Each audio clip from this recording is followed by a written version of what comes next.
নারীরা বিপদমুক্ত নয়, নারীদের কোনো স্বাধীনতা নেই, নারীদের এভাবে চলা যাবে না, বেশি রাত পর্যন্ত বাইরে থাকা চলবে না, এভাবে একটা সমাজ কখনোই চলতে পারে না। তাহলে আমরা স্বাধীন দেশের নাগরিক কিভাবে হলাম? আরজিকর কাণ্ড নিয়ে এবার রাস্তায় নামলেন ইসলামপুরের শিল্পী সমন্বয় কমিটি। তারা রাস্তার মাঝখানে বিভিন্ন রকম ভঙ্গিমায় দোষীদের শাস্তির দাবিতে পথে নামলেন এবং গোটা ইসলামপুর শহর পরিক্রমা করলেন।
Justice! We want justice! We want justice! We want justice! We want justice! We want justice!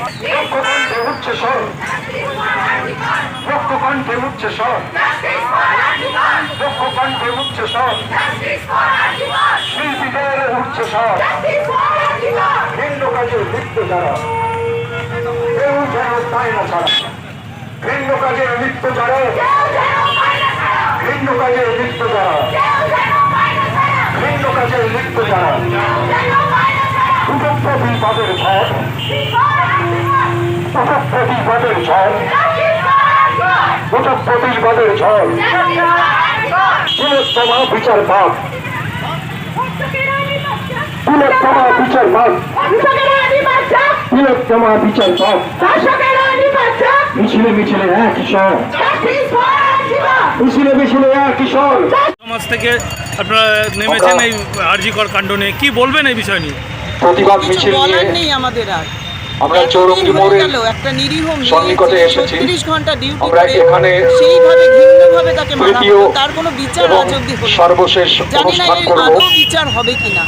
আর এবং নারীরা কোথায় মুক্ত? এখানে অনুষ্ঠান তারা করবার আমরা পর বাড়ি থেকে বেরোনোর আগে তারপর আমরা আবার রাত করবি না, এই জামা পরবি না, পরবর্তী ওইভাবে চলবি না, এইভাবে তো চলে না। তাদের কর্মসূচির কথা ঘোষণা করব। আগে আমরা চৌরঙ্গি মোড়ের অনুষ্ঠানটা করে নেব। কিন্তু আজকে পৃথিবীর সব নারী কি বিপদ রবীন্দ্র মনে হয় নয়। মূর্তির পাদদেশে আমরা অনুষ্ঠান করব। সকলকে বলবো শৃঙ্খলা পরায়ণ হয়ে আপনার নাম? অপর্ণা। আমাদের মিছিল যেভাবে